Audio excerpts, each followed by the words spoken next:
Hello, everybody. Welcome to this very special session of Meet the Managers that's focused on impact, which is a very important topic that we're obviously very bullish about here at VC Lab, and I'm sure a lot of you are too. And we are going to be hosting 3 top alumni from the VC Lab accelerators to talk about their views on impact and so on today. So this should be a very fun panel. So my name is Mike Supervici. I'm the head of acceleration here at VC Lab. And for those of you who are joining us for the first time here today, VC Lab is the leading accelerator for venture capital firms. We have launched over 400 venture capital firms to date. We have done this all over the world, which is sort of, you will see today just from this panel that we're hosting here, over 66% of firms are outside the United States. And at this point in time, over half the new and emerging managers that are starting venture capital firms have gone through our program.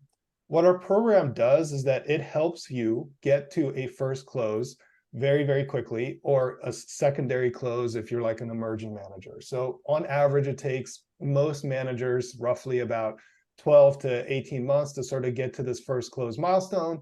Our program is able to do this in roughly about 5 months, 5 to 6 months on average for the vast majority of people, right? So it's a closing accelerator. It's very good at doing that. And we are hosting a whole bunch of events to sort of go into the details of how it works.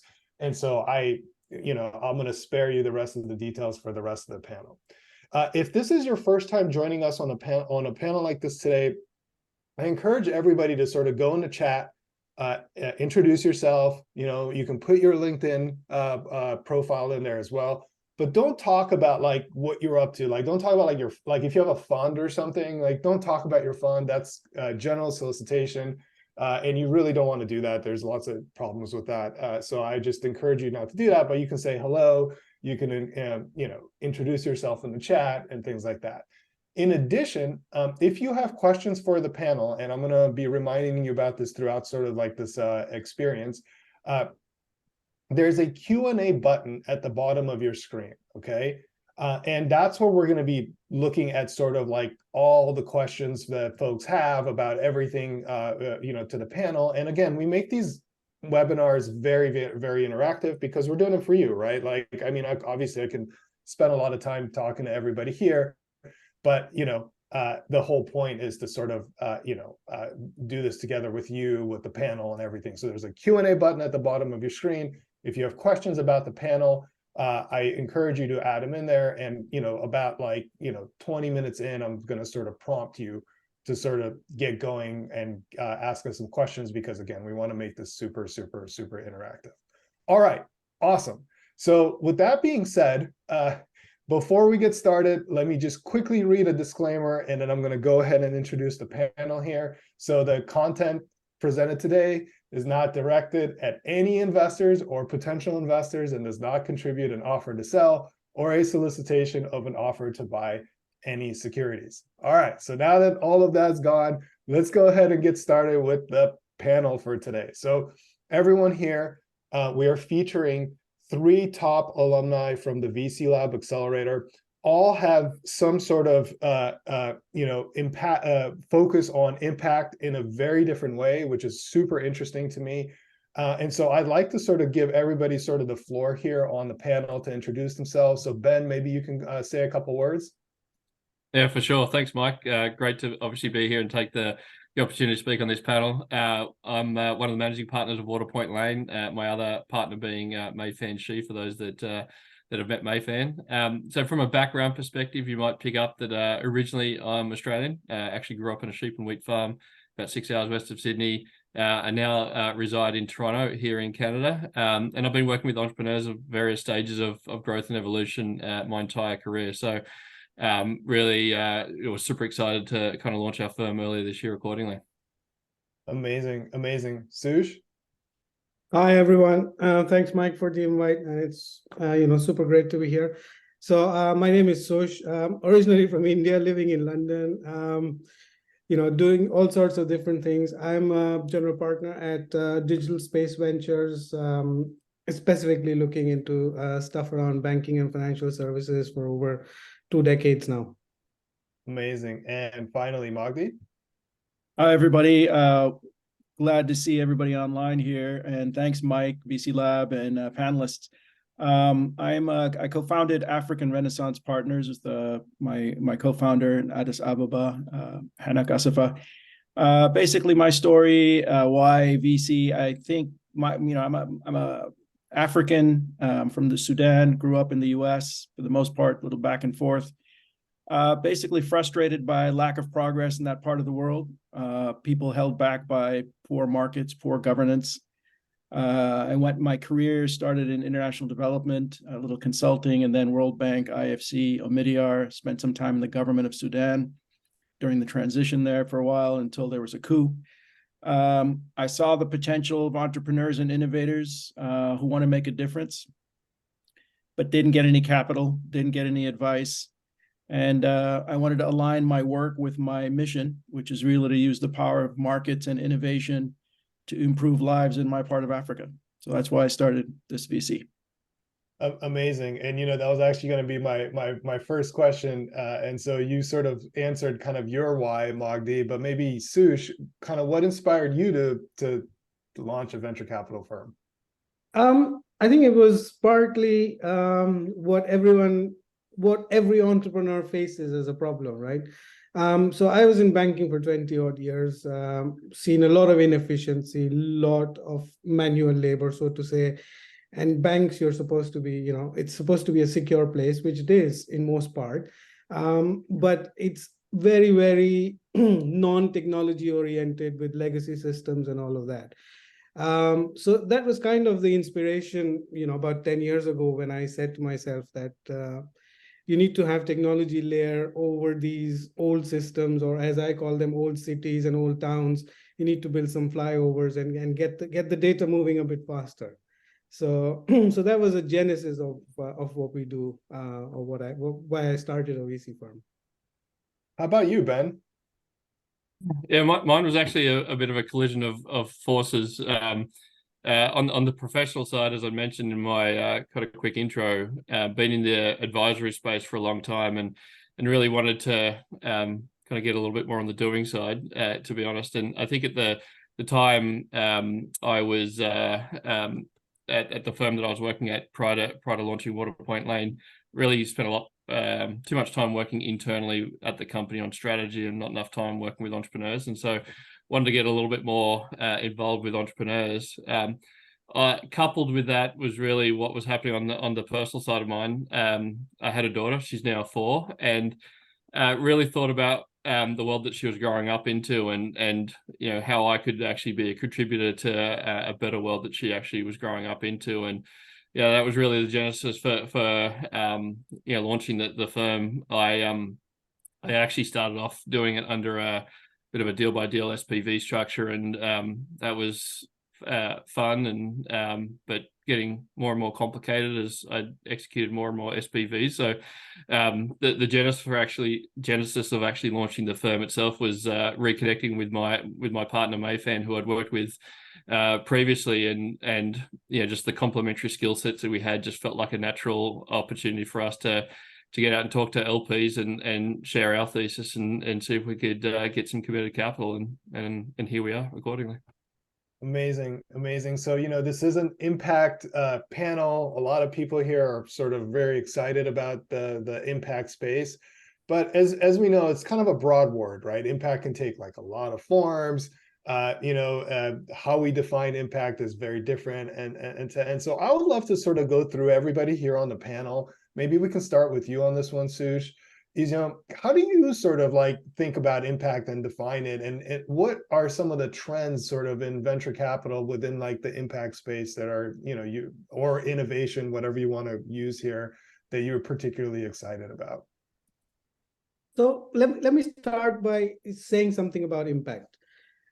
So we didn't start out thinking about impact. We started out thinking about how we can make things more efficient.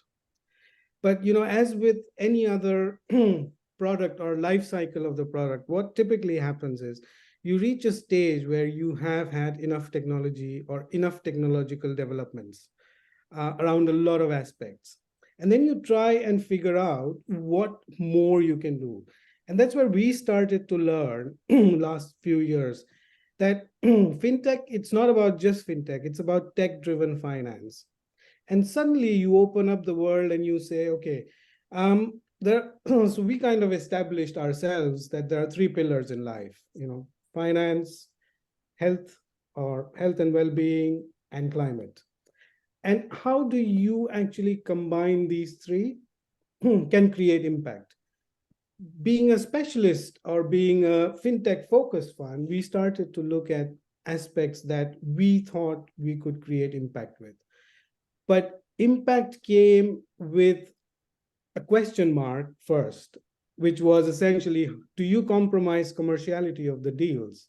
So our answer to that is no, you don't compromise commerciality, but what you do is you go in, with anything with commercial angle, and then dissect it to make sure that it is making the right impact on the society, on education, on inclusion, on a lot of aspects that define impact. So you're essentially not really changing your strategy, but what you're trying to achieve is what you guys do, Mike and Adeo and VC Lab, right?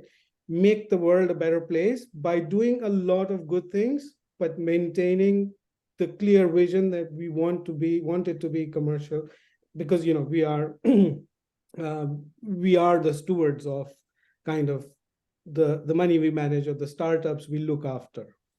No, I agree 100%. You can't have it both. You can't have one or the other. You have to have both. You have to have obviously commercialization, really important companies, and also they need to sort of like make this like impact in the world. How about you? Sorry, the audio blacked out for a little bit. Were you asking for me? Oh, my fault. I was going to say, what are your thoughts on this whole topic? Oh, okay, sure. Yeah, so impact, we believe, starts with strategic intent. Africa, we can pretty much say that getting more capital to Africa only gets about 1% of VC. And 75% of that goes to 4 big hubs. So the rest of the continent, including the countries we focus on, aren't getting VC. So already, if we can get the big exits that will put those countries on the map, we've done something. But really, when we look at the region, we see 3 or 4 big trends that can either improve lives or make things difficult. One is demography. Africa will put about 800 million working age people into the job market over the next 25 years. And we deal with countries that are really young. Median ages between 17 and 20. So you can either make these very productive citizens, which is what the world needs, or they'll be a problem. There'll be unrest. So that population needs jobs, needs food, need health and basic services. Second, the region is urbanizing. About a third of the GDP comes from cities, and the amount of built environment that's going to come over these next decades is more than what exists today. So it's a huge urbanization movement. And then climate and energy. Half of the people in the region we focus on don't actually have electricity access. In the region is South Sudan, that only 7% of people have electricity. Then obviously food. There's a lot of food waste. Agriculture is low yield. So we think technology is a way to help address a lot of these challenges. So we believe that we need to identify and focus and back innovators that are using tech to solve these problems. So access to finance, logistics, ag tech, clean tech, and a little bit of health and education. It's really the drivers that will help all of these big trends that we have that will determine what happens in the region sort of go the right way. Higher productivity, lower GHG emissions, more health, more education, so that this region becomes a economic driver of growth, what it needs to be, really, as most of the rest of the world starts kind of hitting population peaks and start to decline in terms of population. Super interesting. I mean, speaking of like ag tech and climate and things like that, Ben, I'd love to hear your thoughts on how you view, how you think about sort of like impact and in general and VC or innovation in the space. Yeah. Well, as you kind of pointed out, like we're super focused on the intersection of ag tech, food tech, and climate, and to some degree the interrelationships with just energy dependence and water as well as kind of key macro themes. But really kind of think about impact and I guess more specifically like impact investing as really kind of driving that lasting sustainable change, not just a kind of a short-term hit that actually generates obviously a positive outcome.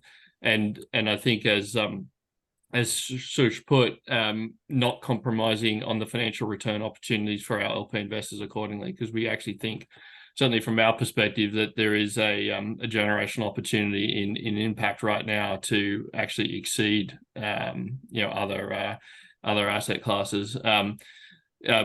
And we're really focused on what we call collinear opportunities. Those opportunities where the impact and profit actually go hand in hand, i.e., the more impact they have, the higher kind of profitability and revenue generation ultimately the company has. So we see them as being super tied together, the success of the companies that we have and the impact that they can create.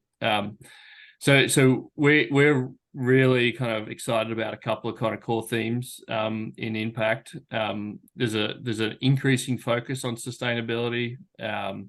We're seeing over 60% and the number increases on a daily basis of the world's largest companies have net zero commitments.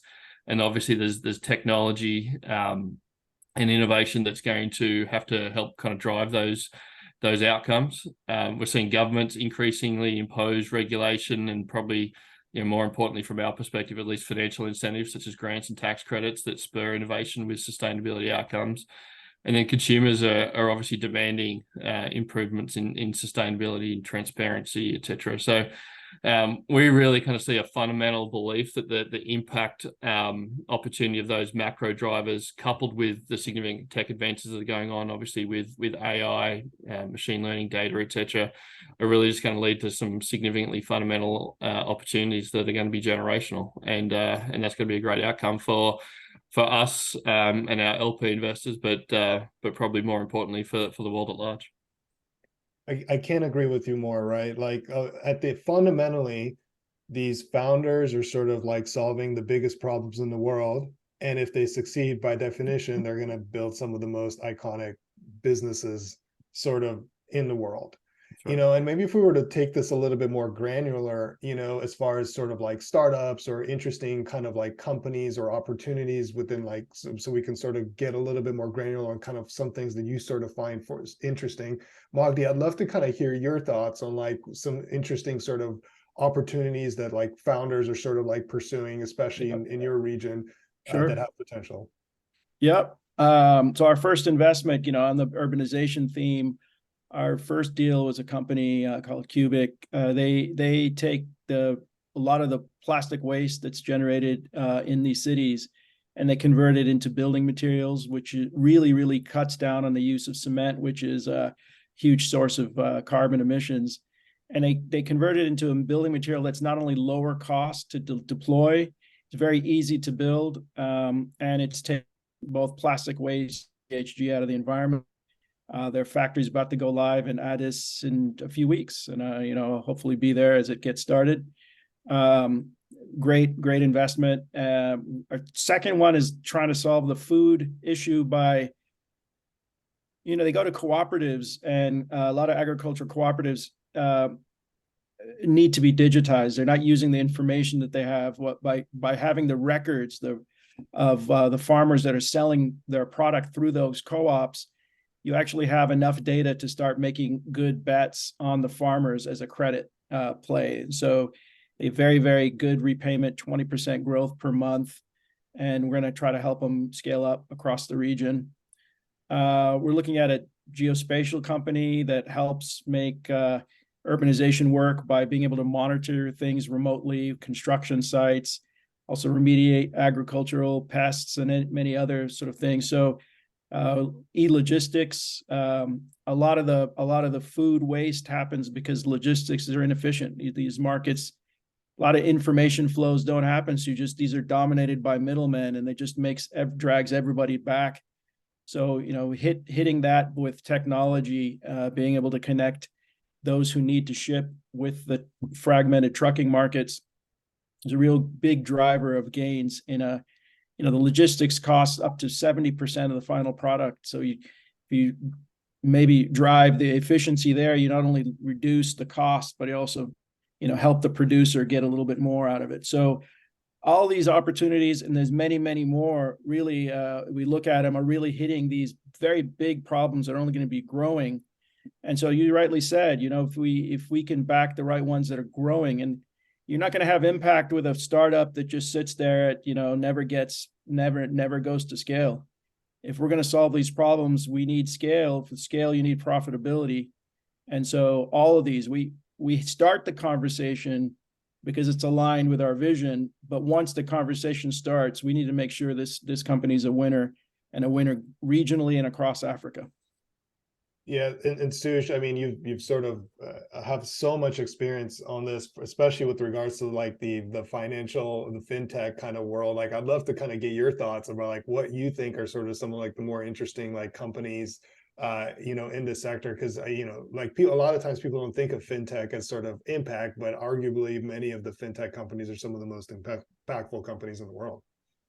Yeah, that's actually true, that any fintech company you take can create impact if they have the, I mean, pretty much all of them have the right ingredients. But what I find interesting these days is the concepts that cut across multiple angles or multiple sectors.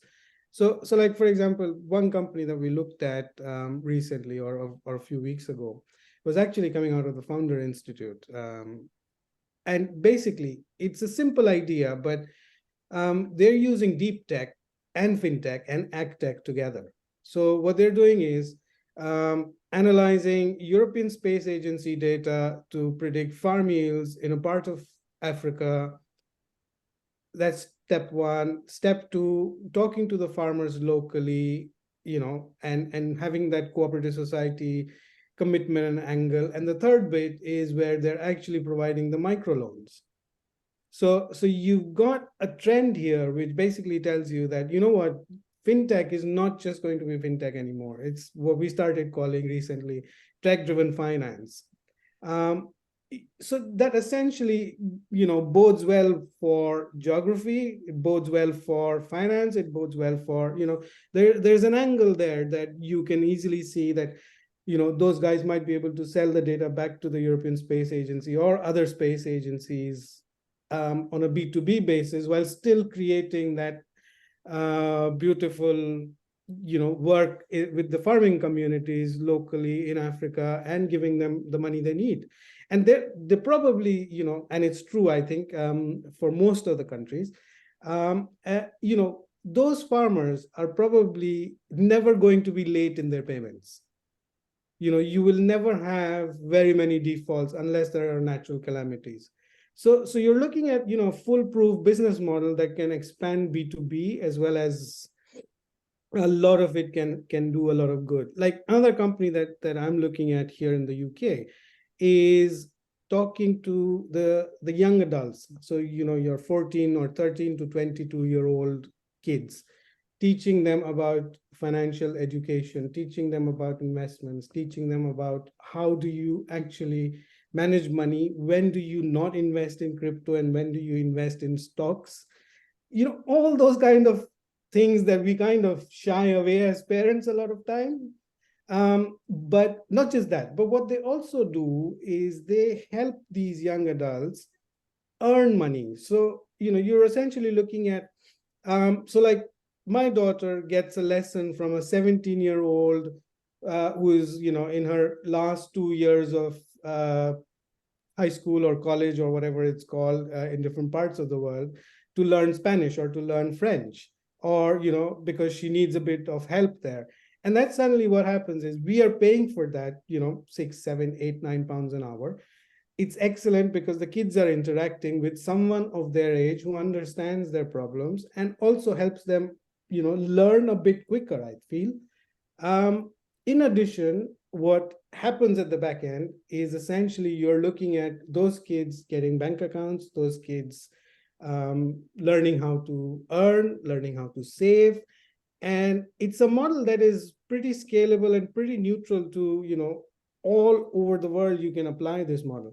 So those are the kind of themes that we see. I especially like the insurance, the B2B insurance side of things, and how that create impacts on human beings, on our lives, and how fintech comes into play. So you have all these shipping companies doing shipping from one place to the other. That a storm is coming. How do the insurers manage money on that? How do you price a policy on that? And at the same time, you are avoiding disasters if you know that stuff is coming.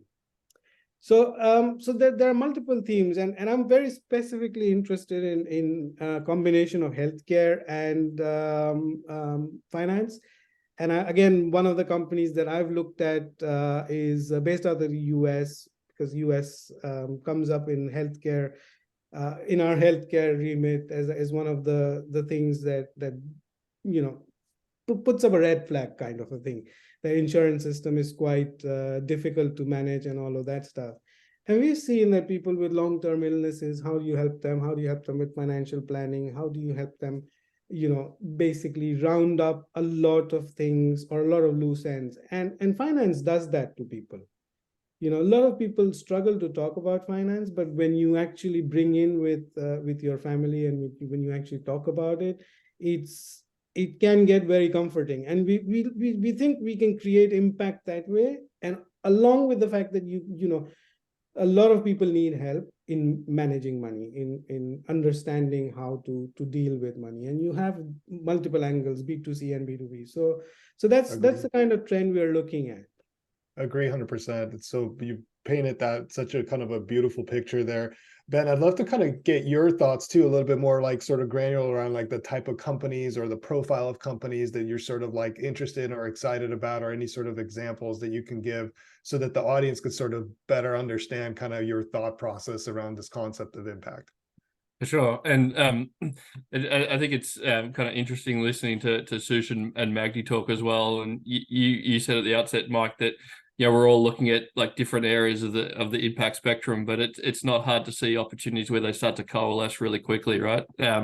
While we may be looking at like ag tech and food tech and fintech and Africa, like if when you're truly driving impact, you're starting to impact multiple areas of the spectrum. So which ultimately kind of talks to like what we're like excited about. You mentioned the word tackling some of the world's biggest problems. That's what we're excited about, in tackling some of the world's biggest problems in our food system. And so we like look at a couple of areas. Like I mentioned before, some of the large CPG companies have made significant commitments to net zero, and probably more specifically to regenerative and sustainable supply chains. And so we're really excited about the opportunity to leverage technology and innovation to unlock opportunities in that space and really drive positive economic outcomes for farmers and ranchers in particular. I think some of the interesting areas that we've looked at previously in ag tech have neglected the farmer and the rancher. And so we are hyper focused on farmer economics when we think about the areas in relation to that. A good example, one of the deals that we warehoused into our funds, a company called Myland. It's a company based in Phoenix, Arizona. They have a technology around reintroducing microalgae back into a farmer's soil through their irrigation system, significantly improving the organic matter of the soil, decreasing the need for fertilizer and other inputs. And in particular, as we think about water issues that exist across the globe, it significantly improves the soil structure and improves water retention. So there's a massive positive outcome for a farmer in reducing their inputs, plus they get a significant yield benefit. So we're super excited about the kind of traction that they've had and continue to have. Another area that we are excited about is funnily so like excited about, like the area that we're excited to tackle is food waste. The amount of food that is lost between the farmer or the production sphere and ultimately the consumer is significant, upwards of 50%. And if we can mitigate a significant portion of that loss, whether it's through sustainable packaging solutions or other solutions, or support upcycling, recycling technologies, one, we can reduce the net carbon intensity of agriculture per unit of food consumed, but two, and as importantly, probably significantly improve food security across the globe. And obviously they are, big kind of macro issues that, Magdi touched on as well. And so, the opportunity to kind of deal with that, I think, is something that we're excited about. We've looked at a number of upcycling food technologies, in particular, taking some of those waste food streams and then repurposing them into higher value food products. That is a significant area of interest to us, and an area that we're seeing some really interesting technologies emerge. The last kind of theme that I'll touch on is what we call like the hyper-localization of food production, and really supporting an infrastructure that is more modular and distributed within our food system, moving away from significantly large centralized production, really long kind of global supply chains that we've seen over the last couple of years with COVID, and obviously with the conflict in Ukraine be significantly disrupted. So if we can produce more food where the consumers actually are that need it, then there's obviously a significant outcome, both in terms of, again, reducing the carbon intensity of our food, but also significantly improving food sovereignty and food security issues. So one of the first investments that we wrote out of the fund is a company called Relocalize. They have produced the world's first autonomous microfactory solution that they're partnering with food retailers to produce food on site, significantly cutting down the supply chain and reducing that middle mile logistics solution. So the carbon footprint of the food that's produced there is negligent, but they're also significantly reducing things like food waste and other things related to the handling and logistics of our food supply chain. So a number of examples there, but certainly an area that we really think can be impactful, not just in the market that we're in, obviously in Canada and the US, it's kind of our core market, but we can really see the ability to take these solutions, start to execute them on a global basis. Some super interesting questions are coming into the Q&A. Everybody, if you have questions, or some of the questions in there you find really interesting, upvote them, because I do want to start asking some questions here in the last sort of half of the hour here. And advice to founders. Okay, so I'm going to paraphrase sort of Dirk's question here. Dirk, I'm also assuming you're a founder on this call, and so what he's saying is essentially, it's difficult sometimes, right, to kind of make this kind of case around sort of verifiable and measurable financial gain as well as impact at the same time. And so any sort of advice to founders that are building these companies in sort of the impact space, so that they don't sort of necessarily get bucketed into like the nonprofit sector or whatever, and they're actually building like some legit companies? I don't know, anyone want to take this one here? I'll take that. Go Sush. I'll take that. So I think the first thing that I tell anybody I meet who's trying to create impact, or even not create impact, is just one simple step that will help you assess the commerciality and prove your commerciality is understand how you're going to price your product. The minute you do that, what typically will happen in your brain and in your decks is that you will start to elaborate on the fact that you'll price it at X, you have a cost of Y, and you will make a profit at one point in the next 18 months or 36 months on your projection. So what that tells anybody who's looking at it or who's assessing your startup, I mean, that's my view right now. It might change in a few months, few years, but if you don't price a product, you will never understand how valuable it is or what is the perceived value. So think about it. If you're going to look at your own product, ask yourself, how much are you going to pay for it? Once you start doing that, the commercial angle will come in, and stick to it. Don't leave that. Can I weigh in too, Mike? I always want to challenge the question as much as anything as well, because the concept of things not being verifiable, measurable in today's world is almost kind of getting to a point of non-existence. And I know I'm being a little facetious when I say that, but the ability to measure impact has never been higher, and I think will continue to only improve.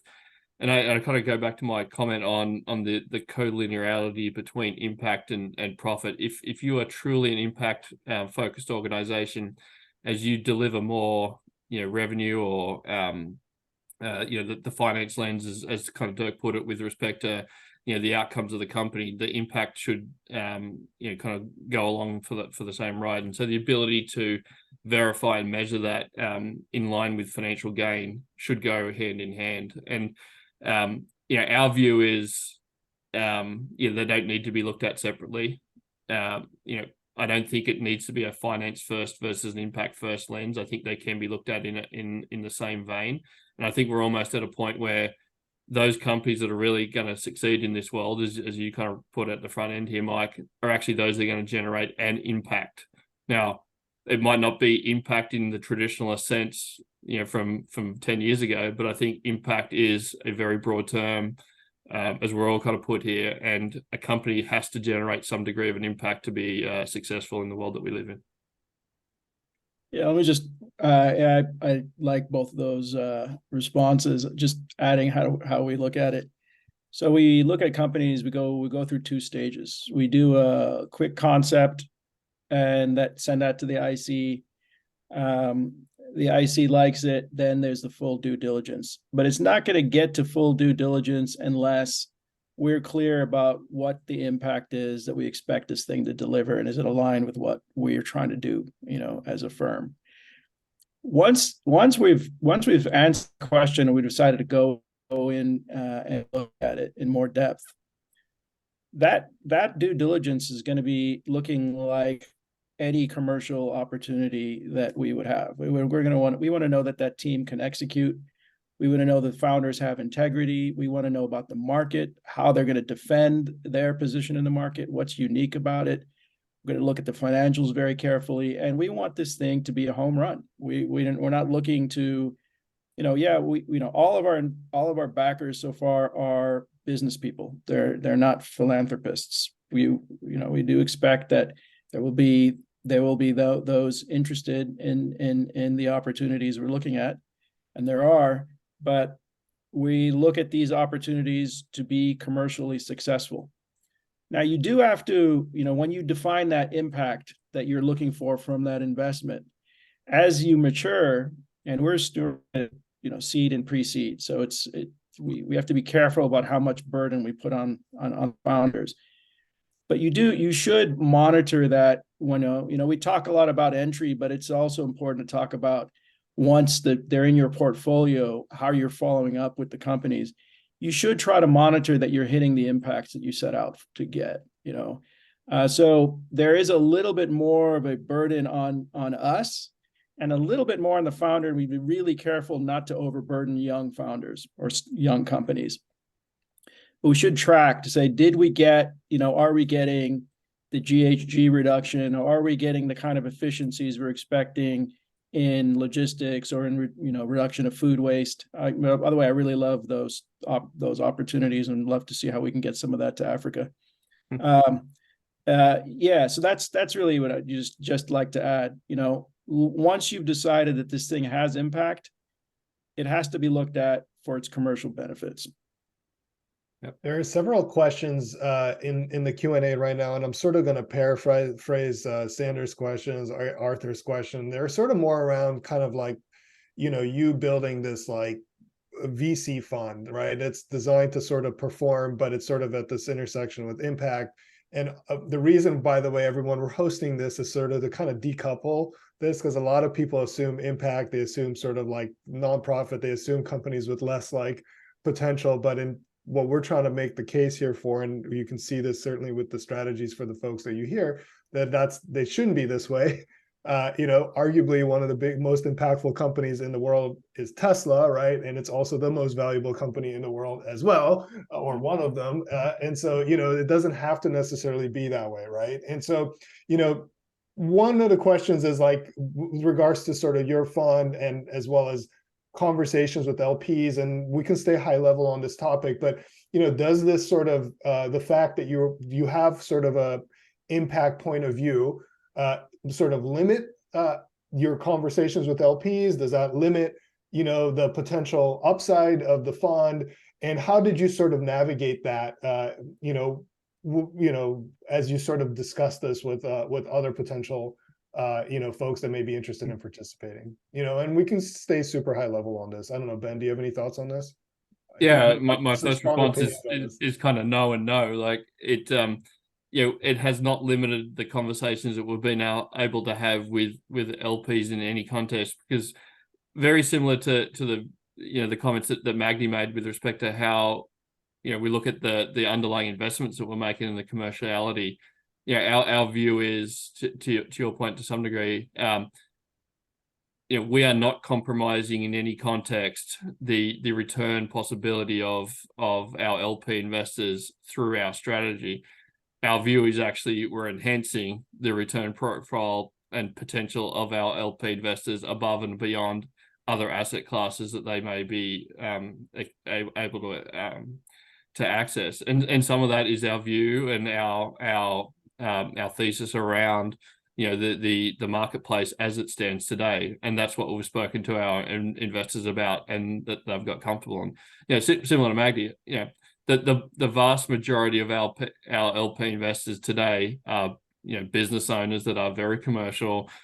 We had a lot of conversations around the economics of our fund, and the impact of our fund is a nice to have, but is not the primary driving force for them to make an investment decision. Now, we do have some investors that are only talking to us because we are an impact-focused organization and we are generating a positive outcome, and that therefore has led to an increase in the pool of potential LP investors to us.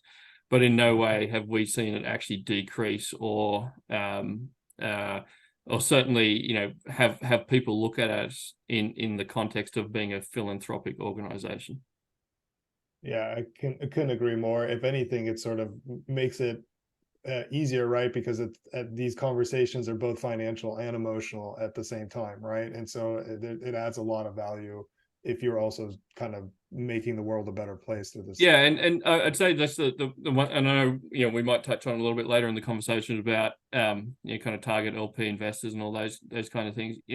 There are as you're thinking about impact, there are an increasing pool of investors that are trying to drive impact on their own accord, whether they're foundations or high net wealth individuals that have been successful in some outcome and have set themselves up to execute on a particular goal. We have been highly successful in being very targeted with some very mission aligned investors on our part to explain what we're ultimately trying to achieve with Waterpoint Lane, and that's like I said before, like increase the pool of potential investors from our perspective accordingly. But just to add, I don't think there's any compromise on the kind of LPs we can reach. There'll be some companies we don't look at. That's and I guess if theoretically you got perfect markets, since you're kind of eliminating a set of companies that just we don't see that there's going to be any net gain to society if this company grows, and it'll be tobacco or maybe arms manufacturing or some other few things that we wouldn't look at, then potentially there might be some small on the margin compromise, but we're nowhere near exhausting the possibility of companies that have high impact and that can drive very high commercial returns. So that theoretical compromise really is not meaningful at all by not looking at companies that just aren't relevant to us. I think I'll just add one bit to that, which is basically that we are doing this because we found our passion in this. We've seen a problem and we are looking to solve that problem through the way the best way we can. And entrepreneurs do the same. Now, along the way, what really happens is you impact lives, you impact businesses, and it's all for positive and it's all for good.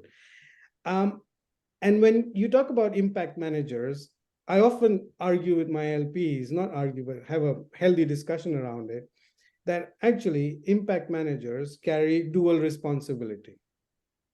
But at the same time, we are all driven, the companies we look at and us, to find the right way to do it and ensure that the fiduciary responsibility we have of managing money, providing a commercial return, does not get compromised, but we still keep doing the right things. So amazing. That's so true. It's so true, you know. Jacqueline has a pretty interesting question. I'm also very curious because I actually haven't had a conversation with each of you about this, but you know, at what point sort of in your career did you feel that you had sort of sufficient expertise to sort of become a founder of a venture capital firm? And maybe Sush, I'd love to get started with you on this one because I'd love to hear your kind Very of difficult question. Never. Never. I mean, look, I came, Mike, you know me. You know, I came into the program having done the first fund, but that does not mean that I knew anything or I knew everything. I mean, let's put it this way. VC Lab helped me structure and bring to life what we are today, or what we are trying to do today. So at no point do you think that, I mean, I don't think at any point, even now, I have full expertise. It's a question of learning. It's a question of, just like founders do, right? It's a question of learning. It's a question of talking to as many people as you can and be open to ideas. So from a career standpoint, I think, you know, I had decided about 30 years ago, I don't look that old, I hope, that I want to be a VC. But it took steps to get there. At many point in those 30 years, I felt this is the right time, but I was scared. I did not talk to enough people, and I was, you know, very, very reticent about a lot of things. But at a point in time, you say to yourself, I'm going to take this plunge, I'm going to make a jump, or I'm going to take, you know, as deep, as high a jump as I can and see what happens.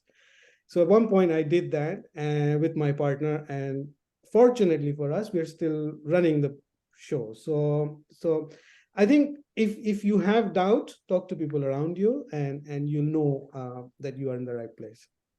How about you, Magdi? Great question. You know, it kind of reminds me of the question, when do you know you're ready to be a parent? You know, you never do, but you're going to get your act together when the time comes. You know, all of a sudden you better be ready to learn how to, you know, change those diapers and do the right thing for your family.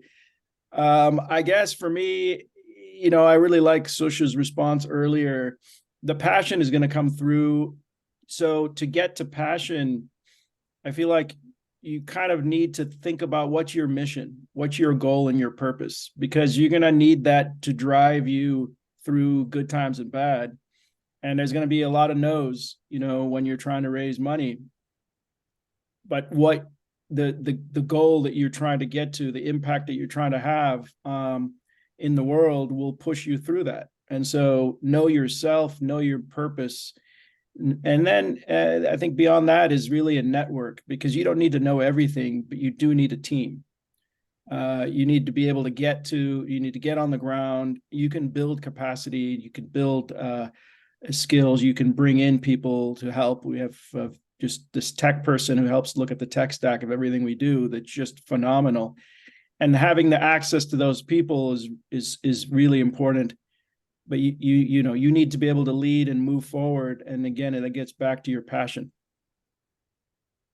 Me and Ben were both cracking up when you made that sort of like new parent, you know, comments. We have daughters basically of similar age. But Ben, what do you know, how did you, or when did you decide that you know that you felt like you were ready to sort of start this thing, to found a venture capital firm? Okay. Yeah, I definitely laughed at Magdi's analogy because it definitely feels very close to home.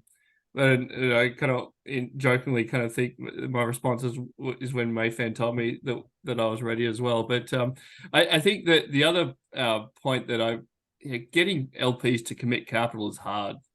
Like it's you really need to lock down the why an LP should give you capital. What makes you a great steward of their capital, and be able to deliver an appropriate return for the risk that they're taking, given everything else that they could obviously invest in the market. And so, it's really a period of self-reflection to some degree as to, can you quantitatively and deliberately use the word quantitatively, like show LPs that you can do this? Do you have some track record in adding value, whether it's through, ultimately kind of deal execution, or supporting companies in actually growing and delivering value?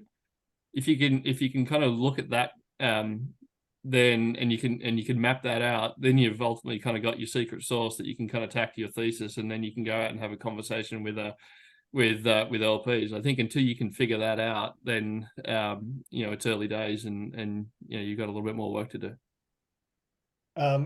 We always love to sort of ask this question more towards the end of the conversation on these Meet the Managers events, but it's just so fascinating for me to ask always, like, knowing what you know now, like, what advice would you give yourself as you were sort of starting out as a new manager? And Ben, I'd love to kind of maybe start with you first, and then maybe Magdi and Sush.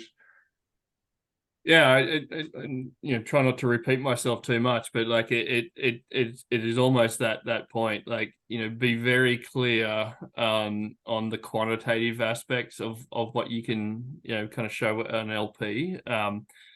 We can talk about impact and lofty goals and trying to drive outcomes all day long, but if we can't show an LP that we can actually deliver on that, then or have delivered on that to some degree, then it's really hard conversation to be able to kind of get a firm and fund off the ground. So my knowing what I know now, it's like get really kind of focused on those things early, and really be very cognizant on that. And if you don't have it, but you still got the ability, maybe you've got one piece of the puzzle, you don't have them all. Like to Magdi's point, it's hard to do this alone, regardless. So put the team around you that can plug those pieces of the puzzle to help you execute, and deliver ultimately kind of value to your LP investors accordingly. Magdi, anything you would tell yourself when you first started? I like that response. So I just put it slightly differently.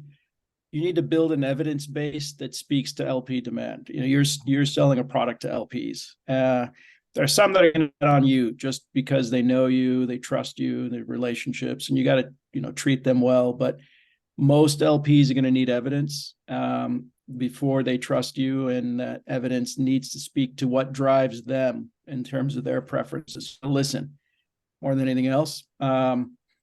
I've had experiences professionally, but the product is not me. I'm not selling myself, but I'm selling what can we as a team do to identify, structure, advise, and exit founders that meet those preferences in terms of risk and return and impact. So it's not about promises. You got to make show evidence.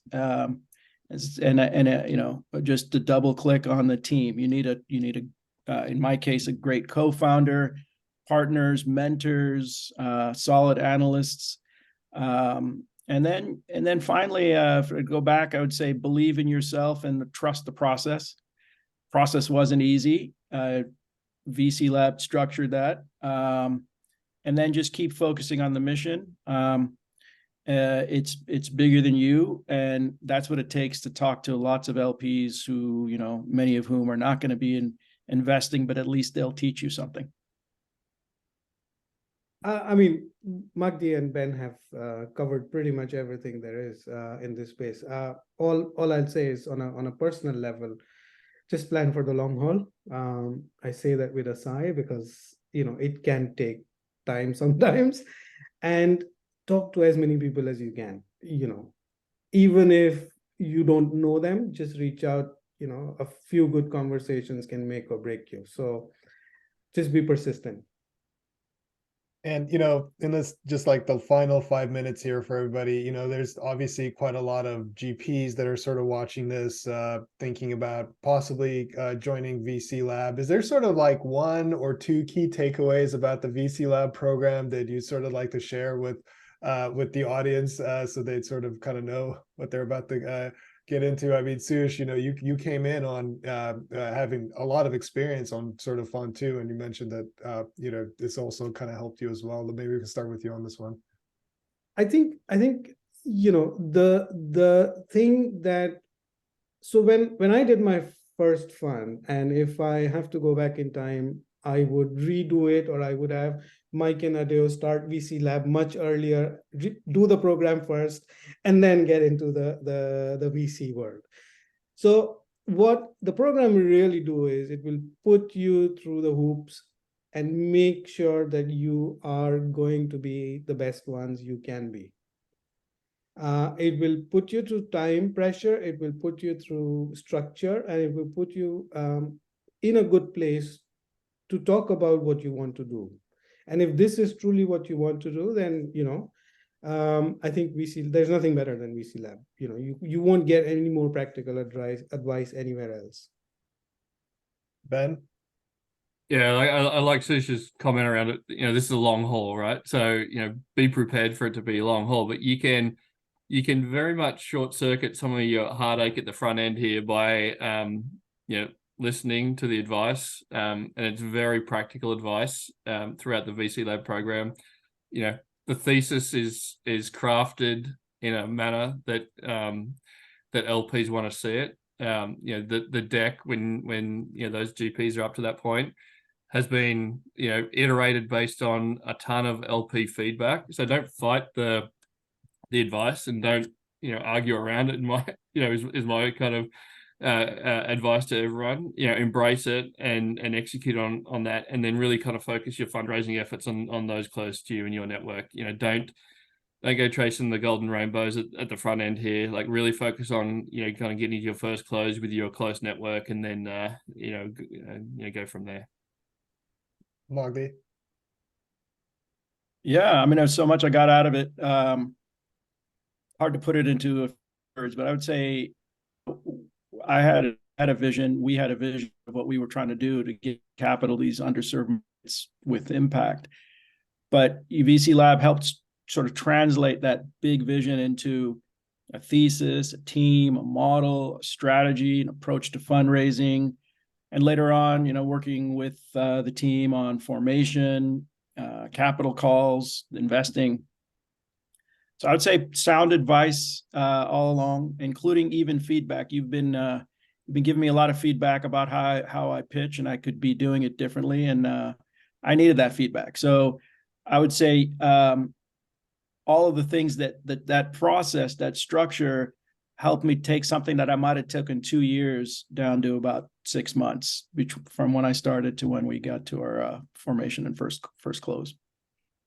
Amazing, guys. Thank you so much for this. I've learned a ton just from having this conversation. And what struck me is, everybody here sort of has a different thesis and a different approach, but there's just so much overlap when you start thinking in terms of like impact on a high level about funding these amazing companies with a lot of impact, as well as obviously a huge return. So, Sush, Magdi, Ben, thank you all so much for doing this. Big congrats on all of your success.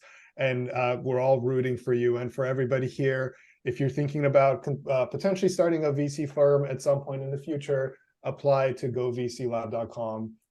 Cohort 13 is starting here very soon. And with that being said, everyone, thank you so much for doing this. Subscribe. We do these Meet the Managers all the time. All right. Bye, everybody.